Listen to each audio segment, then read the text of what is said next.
Welcome back, late. Gosh, I cannot talk. Welcome back, late. Welcome and back. Holy crap, I cannot do this intro. What the heck is wrong with me? And welcome back, ladies and gentlemen, to the Vigilante Diaries. We're jumping right into part one. So last time we shot a dude, a dirty cop, pop, pop, shot him right in the chest a couple of times, ran for our lives, didn't do what we wanted to do, but it was the prologue, so I'm not sure how much we could have done. But so far, I'm loving this game. Excited to jump in to part two. Year zero.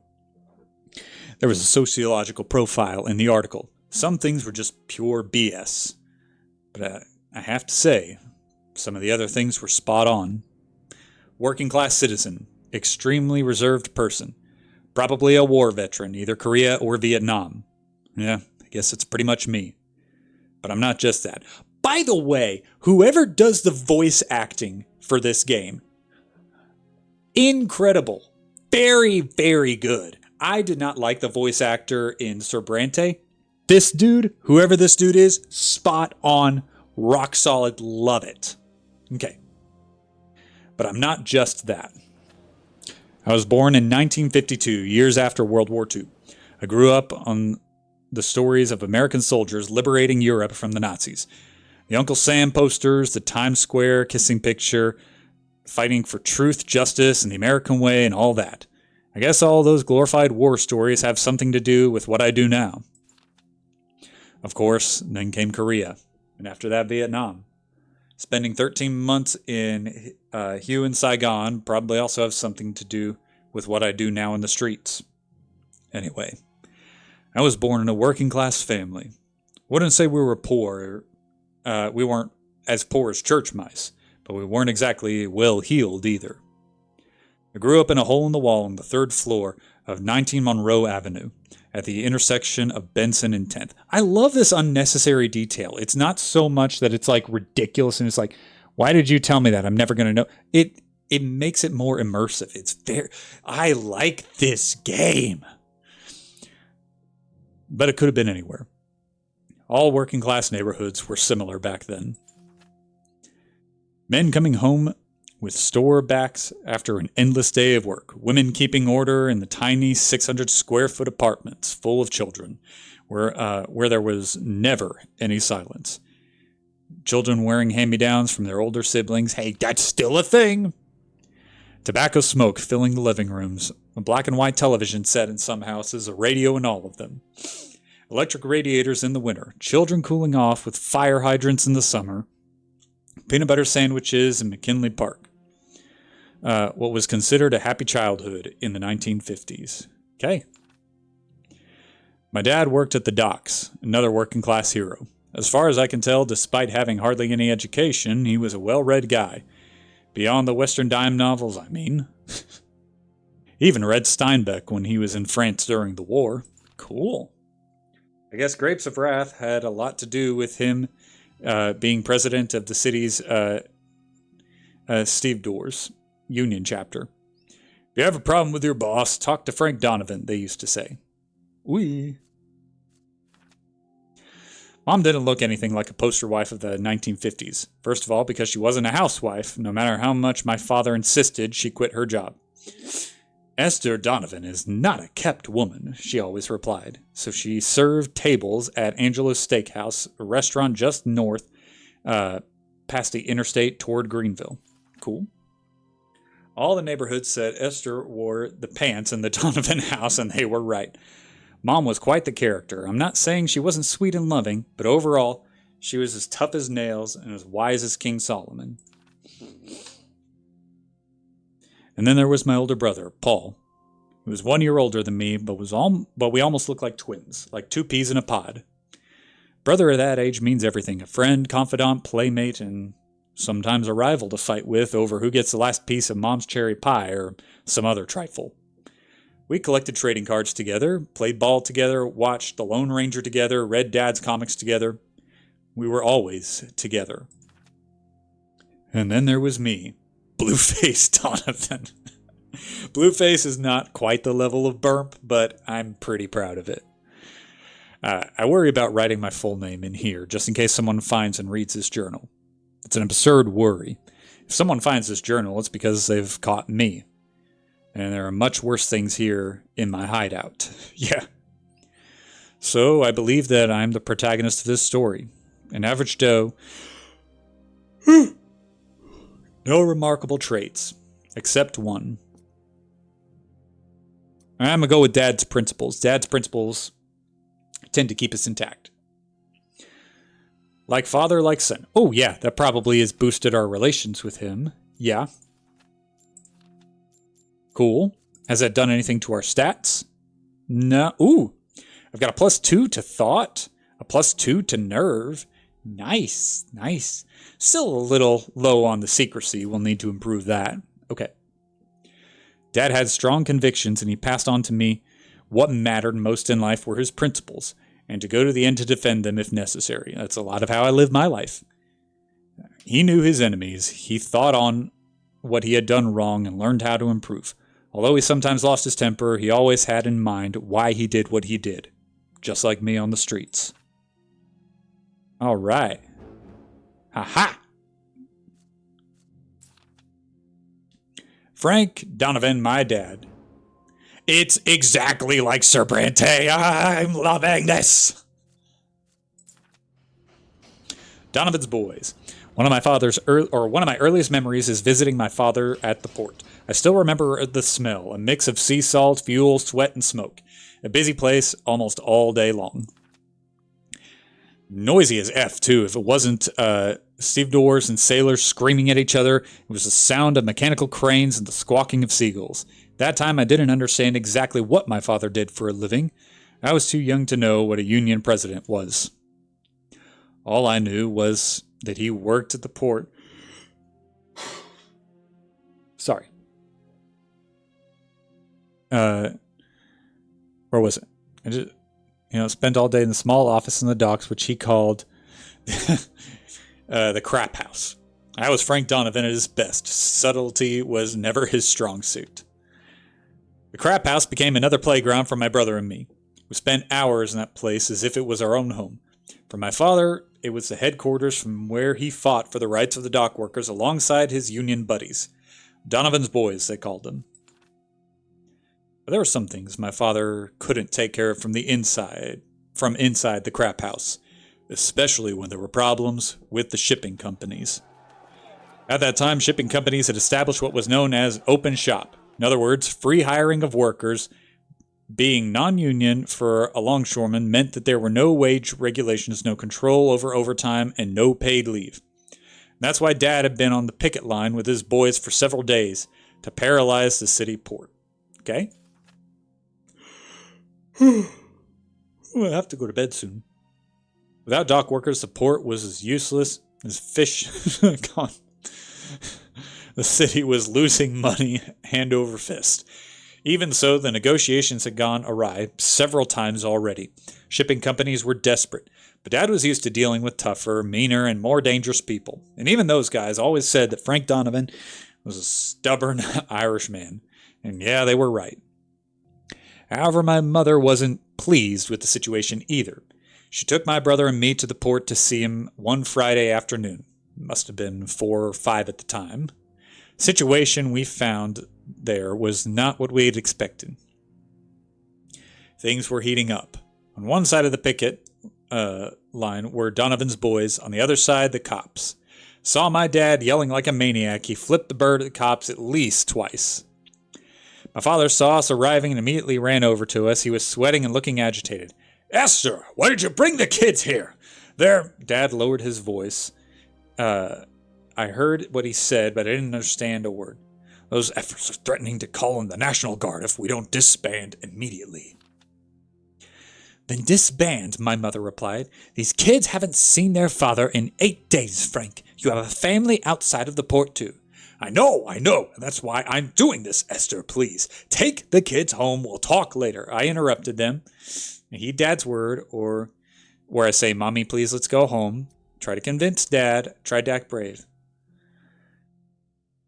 I think I'm going to try to act brave. I'm going to try to stay with Dad. My father laughed and mussed my hair. He found it hilarious that a whippersnapper no taller than 3 feet from the ground was already as stubborn as he was. You're cut from the same cloth as your father, Bluface. Why did I call him Bluface? You know that. Mom sighed. Just a few seconds later, Paul pointed at the picket line. Mom, Dad, look! And then the police charged. Holy heck! The screams of the longshoremen drowned out everything else. There was no time for anything else. My father threw a bunch of keys at my mother. To the crap house! Get there with the kids and lock the door! He shouted as he ran towards the now breached picket line. And don't come out! You hear me?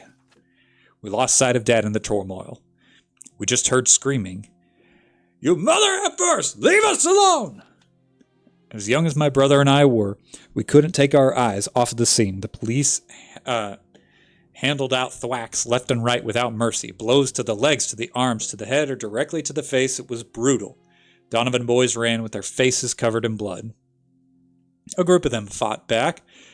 They set fire to some machinery pieces, and a huge column of black smoke emerged in the middle of the dock. The whole city was going to know what had happened on the pier, and not just from the newspapers. Keep in mind, for my audience, because I know my audience tends to agree with me, this is a fictional America. When things calmed down, almost an hour after the incident, we left the crap house. We walked along the port. It had been raised from top to bottom. The police officer looked us on our way out. He seemed surprised to see a woman and 2 children that he didn't even question us. He just let us go. My father returned home at midnight. At Lincoln Continental Bry. Goodness, I'm so sorry, y'all. The driver was a guy in a tiny mustache. I think you call those a mustache.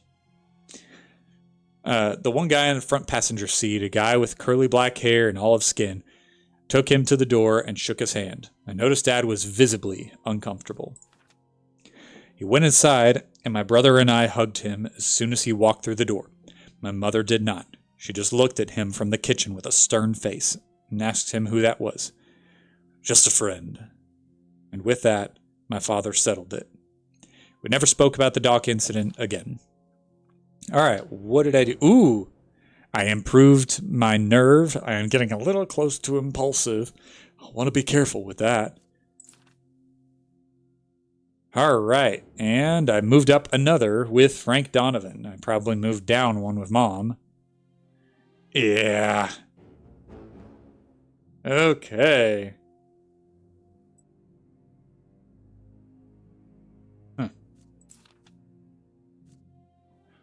All right. Let me see the time so far. 13 minutes. We'll go a little longer. My brother was a baseball nut. He never took off his Red Sox cap that Uncle Doug had brought back from Boston. He even had a bat signed by Sandy Koufax. I don't care if I get it wrong. Baseball people will hate me. They already do. Must admit, I didn't care much about baseball. Hey, same, my boy. Except for the trading cards. I loved them. Our collection was amazing. We had all the stars of the era. Al Kaline, Whitley Ford, Ray Boone, and Mickey Mantle. I knew one of those names. Some Sunday afternoons, we would go to McKinley Park after church to trade leftover cards with other kids. Melting pot of Irish, Greek, Puerto Rican, and Italian-American kids gathered and traded cards, shouting like crazy as if they were street vendors. Usually, we all respected the rules of the game. From the first time, you could find a clueless kid who didn't know what his Roy Campanella card was worth, but that was considered fair game. But there were others who didn't respect the rules, like Tiny Theo. His name was Theodoros Markopoulos. But someone had given him that nickname because the kid was effing huge, almost twice as big as the rest of the kids, both tall and wide. Tiny Theo was a shady character. We knew that because Paul had some bad experiences with him. Every time someone did business with Tiny Theo, they learned a valuable lesson. Paul hated his guts. That's why we never traded cards with him. Tiny Theo was just a nuisance, and most of us traders avoided, but not all the kids who came to McKinley Park on Sundays knew him. This time, it was Louis Aguirre's turn. He was one of the youngest kids there, not even 6 years old. But Tiny Theo didn't care about that. We saw Tiny Theo take a large deck from Louis's hand, Louis's hand in exchange for a single card. Unless that was a limited edition signed by Babe Ruth himself, that was foul play. Tiny Theo was walking away from Louis. Poor kid didn't even flinch. He still didn't quite get what just happened with his deck. I cannot join my brother because my aggression is not high enough. Yeah. Okay, yeah. I think shooting a cop would make my aggression go up. Without a word, Paul headed straight for Tiny Theo. I asked him what he was doing. I'm gonna get that kid's deck back. Let's see, I can tell. I told him to help Louis, or I told him to stay out of it. But tell him to help Louis. And Paul, we won't be able to beat Tiny Theo in a fight, and we both know it. I spoke slowly, waiting patiently, while Tiny Theo was walking away. Just look at that poor kid, man. Louis Aguirre was just now realizing what had happened to him. We were seconds away from him bursting into tears. Poor kiddo. My brother thought about it for a second. While it's true that he wanted to teach Tiny Theo a lesson, more than anything, he also felt really sorry for Louis Aguirre. Yeah, you're right, he grunted, accepting the harsh truth. Let's give him some cards to Louis. But only spares, okay? Waited until we lost sight of Tiny Theo, came over to Louis, who came up to us with a blank stare of an abandoned puppy. Paul handed him a pack of spare cards we had, and Louis' face lit up. Thank you so much, he said, left smiling from ear to ear. Yay. Paul looked at me. I knew for a fact that he was mad about not beating Tiny Theo, but he felt good about helping the poor kid. You're a good guy, Bluface. Let's go home. Alright, my thoughtful is going up. Nice. Nice. I've got a lot of nerve, I'm just not aggressive. Playing in the big league. My mother loved to play cards. Twice a month on a Saturday nights when she was free at Angelo's, she would set up a game at home. That night as we finished dinner, my mother spoke to me as we did the dishes. Blueface, are you up for a game tonight? It was the first time my mother had offered to play cards with me. I thought it was an exciting challenge, something for grown-ups, so I said yes without hesitation. But I'm warning you, this is a big league, she said as she finished placing the plates on the dish rack. Don't expect any special treatment just because you're the youngest. Understood? Cool! I wouldn't have expected anything else from my mother. Esther Donovan never sugarcoated anything. For years, it had just been her and my dad playing gin rummy. But Paul had recently joined the games, so they'd switched to classic rummy. No home rules. Mom explained the rules to me in just 5 minutes. You have to match sets of 3 or more cards, either 3 of a kind or 3 of the same or straights of the same suit. Like this. She spread out 4, 5, and 6 of spades on the table. This is called a meld. The first player who melds all of his cards goes out and wins the round. And the other players have to add up the points of the cards they have in their hand without a meld. Yeah, I played a lot of rummy in my days. Love rummy. Mom picked up all the cards and began shuffling them. Easy, isn't it? It seemed simple even for my young age. We gathered around the table. I had Paul on my left and Mother on my right. I need to play rummy again. We mainly play spades in my family, but rummy would be a lot of fun to do. She began to deal the cards with confidence and with a smile on her face. My father picked them up with a certain laziness. I don't think Dad was enthusiastic about rummy because he knew that playing with my mother meant losing. Paul and I, however, were very focused. There were a lot of variables to take into account, and we were inexperienced.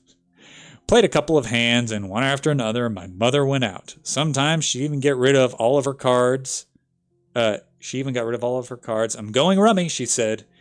That meant double points for the rest of us. She was giving us a beating of our lives. Mom knew the three of us like the back of her hand, and her game proved it.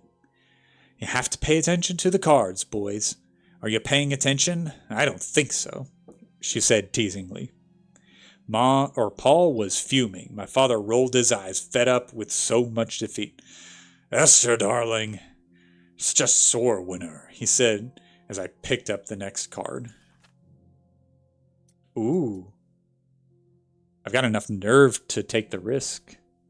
Well, I'm sorry, my mother smirked as she put down the last trio of cards left in her hand, because I think Esther Donovan has won again. Ooh. I can focus on Mom's game. I can take the risk. Or I can sabotage Mom's game. I want to take the risk since I'm able to. That's a very aggressive approach. I'm going to take the risk. Look at my hand. It was full of high cards. Queens, jacks, kings, and tens of every suit. I knew the right strategy was to discard the high cards as soon as I could. If another player laid out all their melds while I had those cards in my hand, I was going to score 1,000,000 points. But I was sick of seeing Mom win. I was going to risk it. Maybe I couldn't beat her by skill or strategy, but maybe I could beat her by playing risky. I decided not to lay any of my melds and go all in. Let them think my hand was crap. I was trying to go rummy. My mother watched my discards. She must have thought I still didn't get all the rules, and that's why I was taking so many high cards. But the truth was that I had it all practically melded, and I was using every high card Paul laid off. After a few turns, I realized I only needed a high card from the discard pile to open. And that's exactly what the discard pile was full of. The Queen of Diamonds I got was good enough. I began laying off my melds with a smile on my face. Oh, F me, you're not going rummy, are you? Oh, sorry.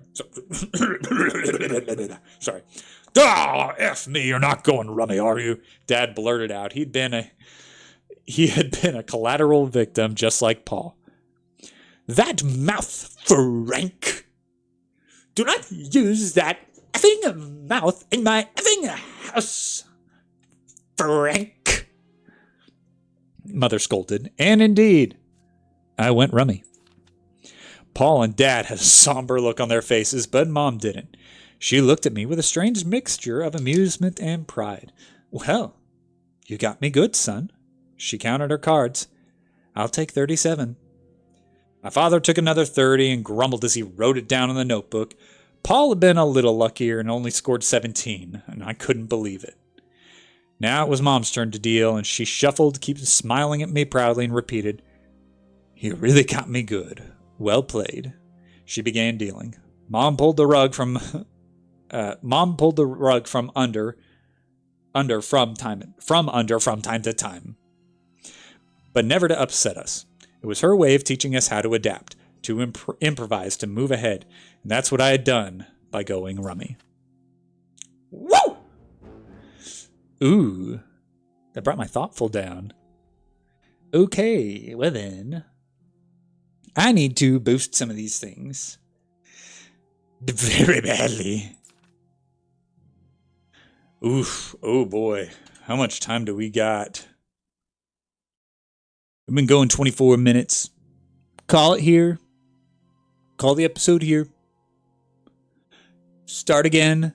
Shorter episodes, yes, but I like giving you guys the same amount of content in more episodes. Because as you guys know, I don't have as much time as I used to. So this helps me to have more time on my hands. So thank you guys very much for tuning in. And I'll see y'all later. Peace out.